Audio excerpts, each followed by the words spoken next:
Good morning friends. કેમ છો બધા? મજામાં ને? શ્રી સરદાર પટેલ એજ્યુકેશનલ ઇન્સ્ટિટ્યૂટ સંચાલિત શ્રીમતી MS લખાણી કન્યા વિદ્યાલયમાં હું દેવમુરારી સારિકા મારા ધોરણ 6ની વિદ્યાર્થીઓનું હાર્દિક સ્વાગત કરું છું. આજે આપણે ઇંગ્લિશની અંદર ગ્રામરનો અભ્યાસ કરીશું. આ પહેલાં આપણે ગ્રામરમાં યુનિટ 1નો અભ્યાસ કર્યા. તેની અંદર આપણે ધ સિમ્પલ પ્રેઝન્ટ ટેન્સ એટલે કે સાદા વર્તમાનકાળની સમજૂતી મેળવી. હવે આપણે યુનિટ 2નો અભ્યાસ કરીશું.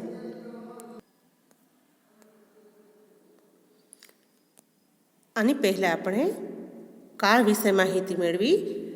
3 મૂળ કાળ હોય છે આપણે: વર્તમાનકાળ, ભૂતકાળ અને ભવિષ્યકાળ. તો વર્તમાનકાળ શીખ્યા આપણે. એની અંદર જે ક્રિયા રોજબરોજ બનતી હોય છે એ વર્તમાનકાળમાં રજૂ થાય છે. જે ક્રિયા બની ચૂકી છે, થઈ ગઈ છે, એ ક્રિયા દર્શાવવા આપણે ભૂતકાળ દર્શાવીએ છીએ. અને જે ક્રિયા થવાની બાકી છે એટલે કે થવાની છે એ દર્શાવવા આપણે ભવિષ્યકાળનો ઉપયોગ કરીએ છીએ. તો બાળમિત્રો, આપણે કાળ વિશે માહિતી પહેલાં મેળવેલી હતી, બરાબર? અને આ 3 મેઇન કાળ છે અને એના પેટા પણ 4 કાળ છે, બરાબર? તો આની પહેલાં આપણે વર્તમાનકાળની અંદર સાદા વર્તમાનકાળની માહિતી મેળવી. હવે આપણે ભૂતકાળની માહિતી મેળવવાની છે. ભૂતકાળની અંદર આપણે ઇંગ્લિશમાં એને શું કહેશું? Past tense. વર્તમાનકાળને પ્રેઝન્ટ ટેન્સ અને ભવિષ્યકાળને ફ્યુચર ટેન્સ. તો હવે આપણે પાસ્ટ ટેન્સ એટલે કે ભૂતકાળ વિશે માહિતી મેળવવાની છે. તો ગ્રામરની અંદર આપણે યુનિટ 2 છે ધ સિમ્પલ પાસ્ટ ટેન્સ એટલે કે સાદો ભૂતકાળ, બરાબર? હવે સાદો ભૂતકાળ છે એ ક્યારે વપરાય તો એના વિશે આપણે જોઈએ. ભૂતકાળમાં તમે કોઈ ક્રિયા નિયમિત રોજબરોજ કરતા હતા તેવું દર્શાવવા સાદો ભૂતકાળ વપરાય છે. એટલે કે જે ક્રિયા છે એ તમે રોજબરોજ કરતા હતા અથવા બની ગઈ છે એ દર્શાવવા માટે આપણે સાદા ભૂતકાળનો ઉપયોગ કરીએ છીએ. હવે બાળમિત્રો, આપણે સાદા વર્તમાનકાળના ટુ બીના રૂપના એક વચનના આપણે રૂપો જોયા હતા: એમ અને ઇઝ. એમ એટલે છું અને ઇઝ એટલે છે. તો અહીંયા ભૂતકાળની અંદર એમ અને ઇઝનું શું થશે? વોઝ. વોઝ એટલે હતો, હતી અથવા હતું. પછી બહુવચનની અંદર આપણે ટુ બીનું રૂપ આર વાપરતા હતા. આર એટલે છીએ, તો એનું ભૂતકાળનું રૂપ થશે વેર એટલે કે હતા. એ જ રીતના આપણે ટુ હેવના રૂપો શીખ્યા હતા કે વર્તમાનકાળની અંદર આપણે હેવ અને હેઝનો ઉપયોગ કરતા હતા. હેવ અને હેઝ એટલે કે ની પાસે છે. અને અહીંયા આપણે એનો ભૂતકાળની અંદર શું વાપરશું? હેડ. હેવ અને હેઝનું ભૂતકાળનું રૂપ થાય હેડ એટલે કે ની પાસે હતું. તો જ્યારે આપણે ભૂતકાળ કરીએ ત્યારે હેવ હેઝનું હેડ થઈ જશે અને એમ ઇઝનું વોઝ અને આરનું વેર થઈ જશે. હવે આપણે જોઈએ કે સાદા ભૂતકાળના વાક્યોમાં શું ધ્યાન રાખવાનું છે આપણે. તો કે સાદા ભૂતકાળના વાક્ય બનાવતી વખતે સૌપ્રથમ શું કરવાનું છે? હંમેશા ક્રિયાપદનું ભૂતકાળનું રૂપ મૂકવાનું છે. ક્રિયાપદ મૂકીએ એ આપણે શું મૂકવાનું છે? ભૂતકાળનું રૂપ મૂકવાનું છે. એમાં બીજું એ કોઈ રૂપ આવશે નહીં. બીજું શું ધ્યાન રાખવાનું છે? તો કે ડીડ સાથે ક્રિયાપદનું મૂળ રૂપ મૂકવું. જ્યારે તમે સાદા ભૂતકાળની અંદર નકાર વાક્ય અથવા પ્રશ્નાર્થ વાક્ય બનાવો તો ડીડ આવે તો ડીડ સાથે તમારે ક્રિયાપદનું ભૂતકાળના રૂપને બદલે કયું રૂપ મૂકવાનું છે? તો કે ક્રિયાપદનું મૂળ રૂપ મૂકવાનું છે. હવે બાળમિત્રો, આપણે એમાં શું ધ્યાન રાખીશું? નિયમિત ક્રિયાપદો.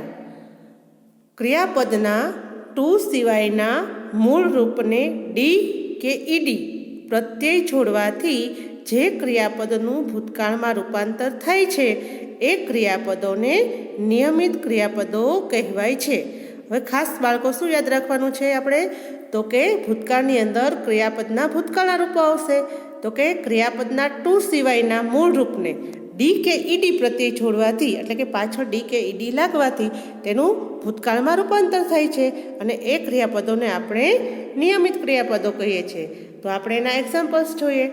વોક એટલે ચાલવું, તો એનું ભૂતકાળનું રૂપ શું થશે? વોકડ એટલે ચાલ્યા, પાછળ ઈડી લાગ્યું. પછી આસ્ક એટલે પૂછવું, તો આસ્કડ. પિક તો picked, love તો loved, look તો looked, shout તો shouted. એટલે આ રીતના પાછળ ડી કે ઈડી લાગવાથી એના ભૂતકાળના રૂપ થાય છે. બીજા એક્ઝામ્પલ જોઈએ.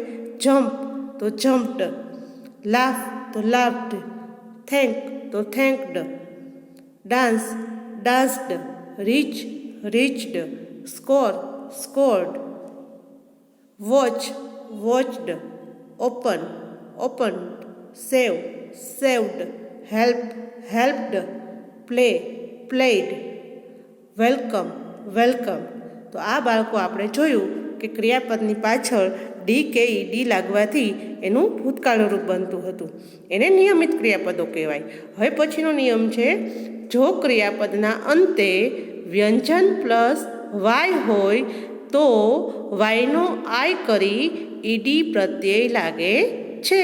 એટલે કે જો કોઈ પણ શબ્દ છે, ક્રિયાપદ છે, એની પાછળ વાય હોય અને એની પહેલાંનો અક્ષર વ્યંજન હોય તો વાયનો આય કરવાનો. એટલે કે વાય કાઢી આય કરી અને ઈડી પ્રત્યય લગાડવાનો. એટલે એનું ભૂતકાળનું રૂપ બની જશે. ફોર એક્ઝામ્પલ, ક્રાય તો અહીંયા ક્રાય એટલે રડવું. તો શબ્દની પાછળ, ક્રિયાપદની પાછળ શું છે? વાય. વાયની પહેલાંનો અક્ષર શું છે? આર વ્યંજન છે.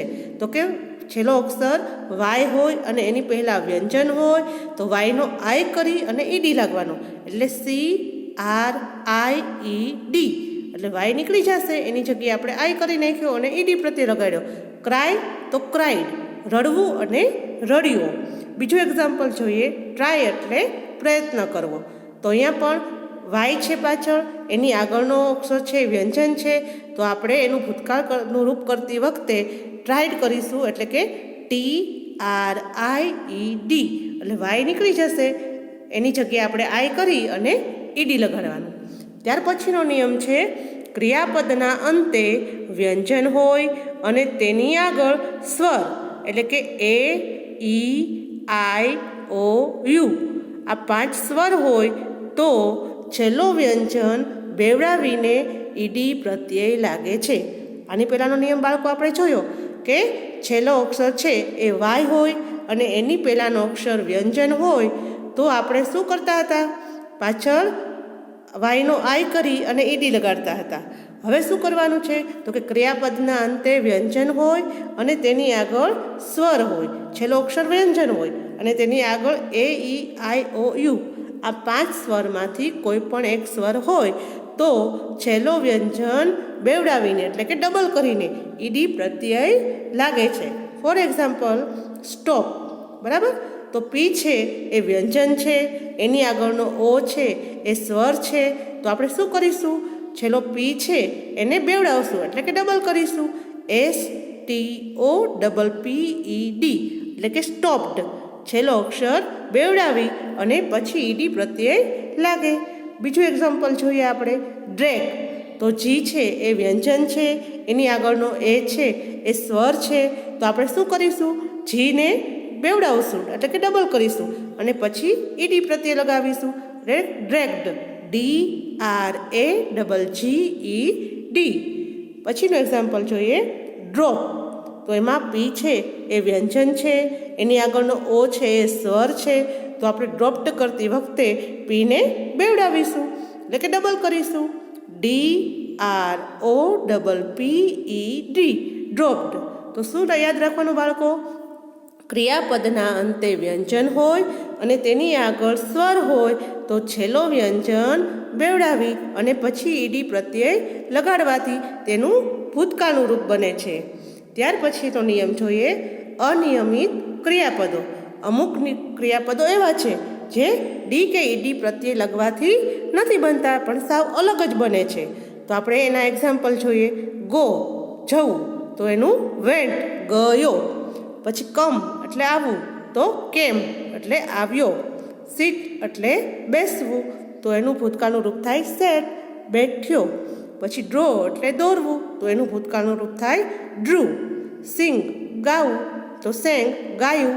ફ્લાય એટલે ઉડાડવું, તો ફ્લ્યુ ઉડાડ્યું. થ્રો એટલે ફેંકવું, તો થ્રુ ફેંક્યું.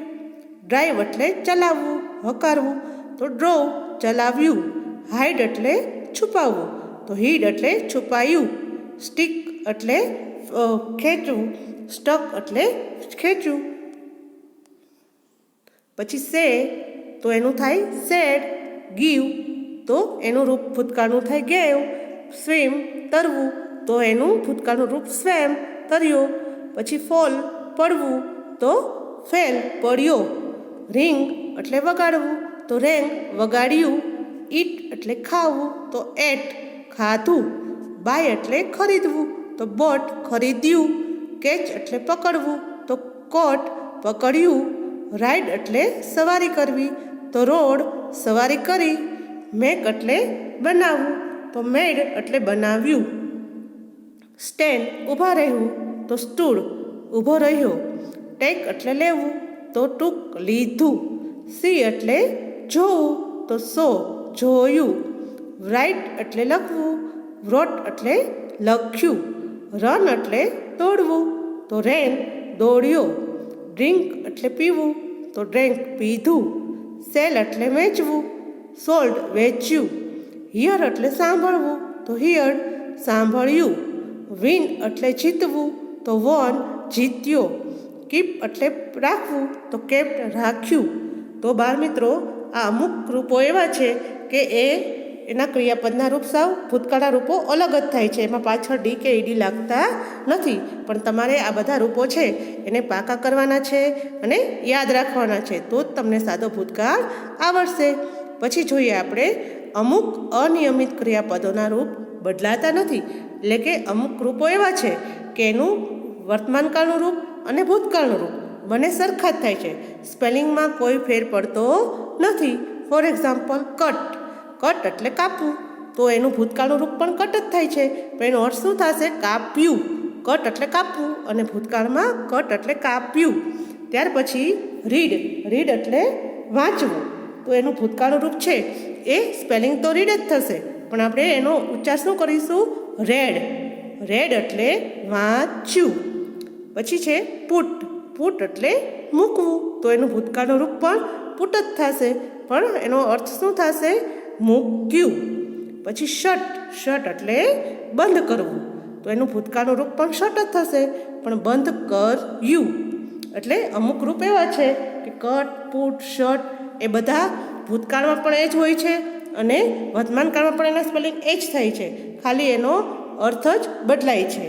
હવે બાળ મિત્રો, આપણે જોઈએ કે હકાર વાક્યમાં ક્રિયાપદનું ભૂતકાળનું રૂપ વપરાય છે. એટલે કે સાદો ભૂતકાળ કરતી વખતે કરતાં પછી આપણે શું મૂકવાનું છે? ક્રિયાપદનું ભૂતકાળનું રૂપ. ફોર એક્ઝામ્પલ, આઈ સેંગ સોંગ્સ. મેં ગીતો ગાયા. સિંગ એટલે ગાવું તો આપણે ભૂતકાળ બનાવવાનો છે, તો સિંગનું ભૂતકાળનું રૂપ શું થાય? સેંગ. તો આઈ સેંગ સોંગ્સ. મેં ગીતો ગાયા. ત્યારબાદ નકાર વાક્ય. હવે નકાર વાક્ય બનાવતી વખતે શું કરવાનું છે? તો કે નકાર વાક્યમાં ડીડ નોટ સાથે ક્રિયાપદનું મૂળ રૂપ મૂકવું. હવે એ આપણે નકાર વાક્યમાં સહાયકારક ડીડનો ઉપયોગ કરીએ છીએ, બરાબર? તો ડીડ આવે એટલે ક્રિયાપદના ભૂતકાળના રૂપના બદલે એનું મૂળ રૂપ મૂકવામાં આવે છે. For example, I did not sing songs. આની પહેલાં આપણે હકાર વાક્યમાં જોયું કે આઈ સેંગ સોંગ્સ. મેં ગીતો ગાયા. તો અહીંયા ડીડ નહોતું વપરાણું એટલે આપણે સેંગનું સેંગ વાપર્યું હતું. હવે અહીંયા આપણે નકારમાં ડીડનો ઉપયોગ કરીશું એટલે સેંગનું શું થઈ જશે મૂળ રૂપ? Sing. I did not sing songs. મેં ગીતો ગાયા નહોતા. પછી પ્રશ્નાર્થ વાક્ય જોઈએ આપણે કે પ્રશ્નાર્થ વાક્યમાં ડીડ આગળ આવે. For example, did I sing songs. પ્રશ્નાર્થ વાક્ય કરતી વખતે શું કરવાનું છે? તો કે સહાયકારક ક્રિયાપદ ડીડ છે એને વાક્યની શરૂઆતમાં લઈશું, પછી કર્તા મૂકીશું, પછી ક્રિયાપદનું મૂળ રૂપ આવશે. પ્રશ્નાર્થ વાક્યમાં પણ ક્રિયાપદનું ભૂતકાળનું રૂપ મુકાતું નથી, એમાં પણ ક્રિયાપદનું મૂળ રૂપ મુકાય છે. તો ડીડ આઈ સિંગ સોંગ્સ. શું મેં ગીત ગાયા હતા? તો ખાસ બાળકો યાદ રાખવાનું કે હકાર વાક્ય હોય સાદું વાક્ય તો એમાં આપણે ક્રિયાપદનું ભૂતકાળનું રૂપ વાપરીશું. પછી નકાર અને પ્રશ્નાર્થ વાક્ય બનાવીએ તો એમાં આપણે ડીડ સાથે ક્રિયાપદનું મૂળ રૂપ મૂકવાનું છે. બીજું એક્ઝામ્પલ જોઈએ આપણે. Rama drew a picture. Draw એટલે દોરવું, તો અહીંયા એનું ભૂતકાળનું રૂપ શું આવ્યું છે? Drew. Rama drew a picture. રમાએ ચિત્ર દોર્યું. હવે એનું આપણે ભૂતકાળનું રૂપ વાક્ય બનાવીએ, નકારનું વાક્ય બનાવીએ. Rama did not draw a picture. જોયું બાળકો, શું થયું? ડીડ નોટ આવ્યું, તો અહીંયા ડ્રુનું શું થઈ ગયું? ડ્રો. મૂળ રૂપ આવી ગયું. Rama did not draw a picture. રમાએ ચિત્ર દોર્યું નહોતું. હવે પ્રસ્તારમાં ફેરવીએ તો did Rama draw a picture. શું રમાએ ચિત્ર દોર્યું હતું? તો તમને આ એક્ઝામ્પલ ઉપરથી ખ્યાલ આવશે બાળકો કે જો સાદા ભૂતકાળનું વાક્ય હોય તો એની અંદર કરતા પછી ક્રિયાપદનું ભૂતકાળનું રૂપ મૂકવામાં આવે છે. જ્યારે તમે એ વાક્યનું નકાર અથવા પ્રશ્નાર્થ વાક્ય બનાવો તો ડીડ સાથે ક્રિયાપદનું મૂળ રૂપ મુકાય છે. એની સાથે ક્રિયાપદનું ભૂતકાળનું રૂપ વપરાતું નથી. અને બાળકો બીજું પણ યાદ રાખવાનું છે કે સાદા ભૂતકાળના વાક્ય હોય એ તમારે કઈ રીતના ઓળખી શકાય? તો કે એની અંદર યસ્ટરડે એટલે ગઈકાલ, લાસ્ટ ટાઈમ એટલે ગયા સમયે, લાસ્ટ ડે એટલે ગયા દિવસે, એવા ભૂતકાળ દર્શક શબ્દો એ તમને જોવા મળશે અંદર. એટલે કે આવા શબ્દો હોય તો તમારે વાક્યને ઓળખી લેવાનું કે આ ભૂતકાળના વાક્યો છે. તો બાળમિત્રો, સાદા ભૂતકાળ સાવ સહેલો જ છે, પણ એની અંદર તમારે શું કરવાનું છે? તો કે ભૂતકાળના રૂપો યાદ રાખવાના છે. જો તમને ભૂતકાળના રૂપો આવડતા હશે ક્રિયાપદના, તો જ તમને સાદો ભૂતકાળ આવડશે. એટલે આની અંદર મેં તમને બધા ભૂતકાળના રૂપો શીખવાડ્યા છે. તો એ બધા પાકા કરજો અને યાદ રાખજો અને પ્રેક્ટિસ કરજો. તો તમારે સાદો ભૂતકાળ છે એ આવડી જશે. સાવ સહેલો જ છે, એટલે વાંચજો અને પાકો કરજો. Have a nice day. Thank you. By.